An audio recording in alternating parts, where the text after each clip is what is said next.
Alright, recording. So hi you guys and welcome to my channel. I'm back with a new video and we're gonna check out the Nikola Jokic embarrassed the NBA is the video called.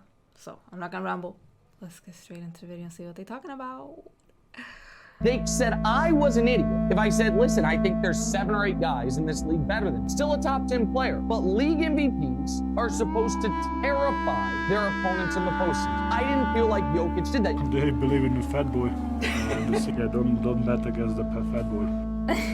Nikola Jokic just did the unthinkable. He had one of the greatest playoff runs in NBA history without being a top 5 player or striking any fear in his opponents. So it's only fitting that Jokic closed out his historic championship run by leading all players in points, rebounds, and assists, which in case you were wondering, has never been done in NBA history ever. And I'm here to tell you, despite not having his best statistical performance, Game 5 was truly a special performance. I want to take you guys back to the 7-minute mark of the second quarter. After Duncan Robinson hit this cutting layup, the Heat had a 10-point lead, and more importantly, Denver's offense, for the first time all playoffs, looked absolutely hopeless and lost. That's when Nikola Jokic decided enough was enough. Over the next 30 minutes of play, which he rested none of, Jokic scored 23 points, recorded 10 boards, and had the highest plus-minus of anyone on the floor. And he did it in Jokic fashion. I mean, here he is with the ball at the three-point line. He casually walks Bam Adebayo all the way down the floor before throwing it up and in. And there's 2 reasons plays like this are hilarious. He made Bam Adebayo look like a child, and also the Heat chose not to help because, well, he's one of the greatest passers ever, which some people still struggle to understand. And unfortunately for Bam, he played some great defense. It was just better offense. Like on this play, he gets the ball in the middle of the floor. He pump fakes, spins one way before spinning back the other way and hitting a one-legged fadeaway. Can we just understand that he can go from backing Bam down with brute force on this play before then having the touch of Dirk Nowitzki on another play? And once again on this play, he gets the ball in the middle of the floor. With Bam this time in position to help, that doesn't matter because he takes one dribble before floating it in off one leg. Now, although we've seen more impressive highlights from Jokic before, I want to truly put this Game 5 performance into perspective, because 28 points and 16 boards doesn't come close to doing it justice. In the second half of the game, every player not named Nikola Jokic, including Miami players, shot 24 of 77 from the field, which was a combined 31%. Jokic, on the other hand, scored 19 points on 80% shooting. There wasn't a single other player that shot above 50% in the second half. And this right here is what separates Nikola Jokic. No matter the opponent, no matter the situation, his game never changes. I mean, just look at his numbers from each individual playoff series. Not only did he put up a near 30-point triple-double every time he stepped on the floor, but he shot over 40% from 3 every single series. It's also probably a good time to mention who he was playing.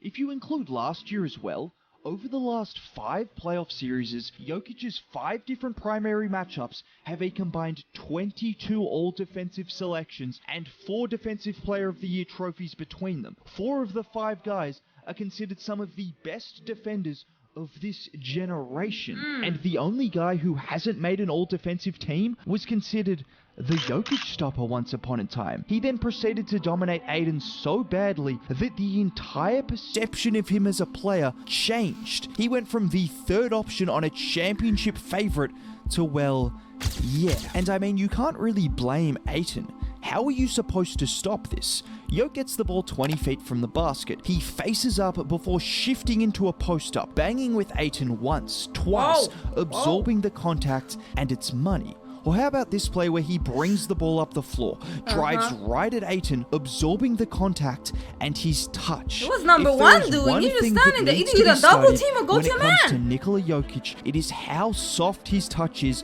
around the rim. No, it's so good that Skip Bayless was calling it sorcery, which he's not fully wrong about, but I can assure you, this is not luck. If you go back to this year's regular season, there were only 2 players in the NBA that shot above 50% from every single spot on the floor.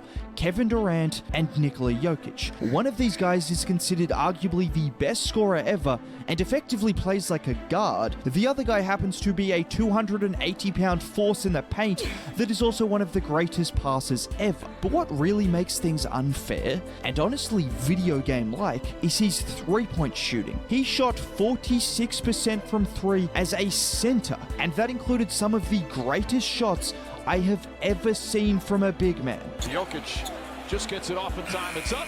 Oh, it's good. It's up. It goes in.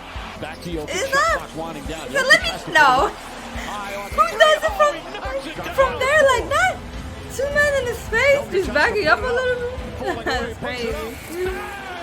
Nikola Jokic blocking out. Jokic from way downtown. I mean, can we just appreciate that a center is casually pulling from 28 feet with 7 seconds left on the shot clock like it's nothing? But Jokic's shooting is so hilarious because the Nuggets are running plays to get their 280-pound center three-point looks on the move. Like at the start of Game 5, where Jamal is the one setting the screen for Jokic to come off it and knock down the three. The same action is consistently run for him to get shots in the mid-range as well. And the only reason he isn't talked about more consistently as one of the greatest shooting big men at the 4 or the 5 is because he's so dominant inside and as a passer that it gets overlooked. That is the only reason, which is probably a good time to mention his passing. Unfortunately, despite what Kendrick Perkins says, Jokic does not stat pad, which stopped him from averaging a 30-point triple-double. Instead, he only averaged 9.5 assists, and a large reason for that drop-off at the end was because against Miami,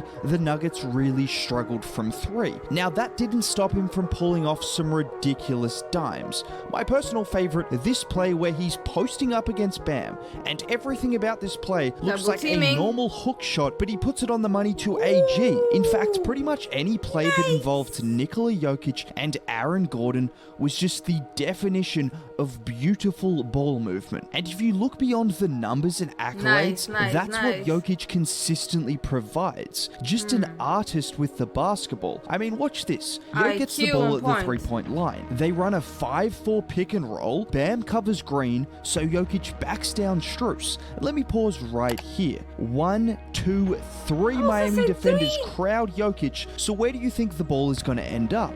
Oh, you know, just a perfect over-the-head pass to Green. There's no hesitation to think he does the best passer in the league because no one else can make that pass. And I'm not saying just because of his skill, it's his height that gives him this unique ability to see over multiple defenders. Like here where he's crowded by two 6'9" Lakers defenders and is somehow not only able to see Bruce, but also able to drop a perfect dime to him for the bucket. And it would be remiss of me to not mention the fact Nikola Jokic also had a 103.6 defensive rating in this year's finals. Just for reference, the Cavs had the best ranked defense in the regular season at just under 110. Now, Jokic obviously didn't do it by himself, but not only is he the best rebounder in the league, no one at his size has quicker hands than him. Most memorably this play. Vincent has the ball up top. Bam sets the screen, and this is where Jokic does excellently, shading over to Bam before then stepping up at the right time and swiping down at the ball, which led to this.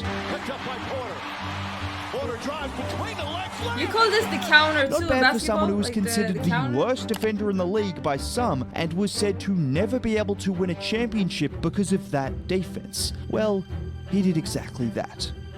Crazy. I know they won. And with that squad, it wasn't even like the strongest, right? If you would like determine beforehand in the beginning, now you just need that one. And he seemed like that kind of player, like a good leader that like can lead the squad. Like they follow his instructions, it's gonna go well. Like a good effect on the rest of the players, the team, the squad as a whole. You know, he single-handedly though brought them the victory. Right? Correct me if I'm wrong. What do I know? I enjoyed this video though. A little inside information, just looking at moments, see patterns, and he just... I wonder how old he is though. Let me know down in the comments. Appreciate you guys for watching though. Like, comment, subscribe, all that good stuff, and hopefully I'll see you in another video.